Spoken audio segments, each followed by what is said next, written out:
Hello again, everyone. It's Vince Forer from TradingWinds.com, and this is our update for May 14th, 2019. Let's take a quick look at today's markets. We did see a slight rebound for equities. They made back about a third of yesterday's losses.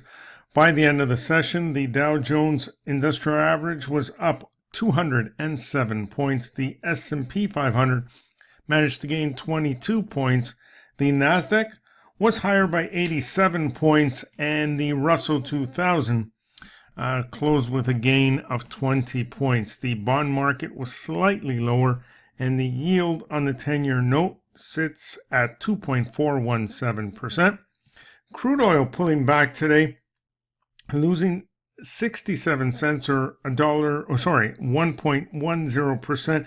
This after a drone attack, believe it or not, a drone attack on oil pumping stations in Saudi Arabia, while gold futures pulling back $3.90 at the official close.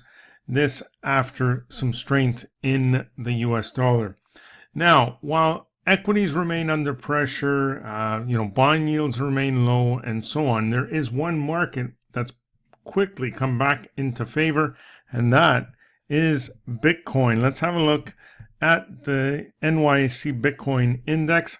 Here it is, hard to see on the daily with these little ticks here, not much volume. Let's go to the weekly. There's a better picture. After putting in a low in December, back in December, of 3250, here we are near 8,000 once again. So clearly picking up steam. Now, what we really need to see here, and we're very, very close to it, is that Bitcoin takes out a high. And you can see we're just about there, just a couple hundred points away.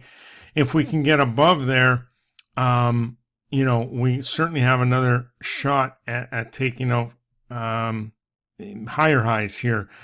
So certainly this has been a real nice move.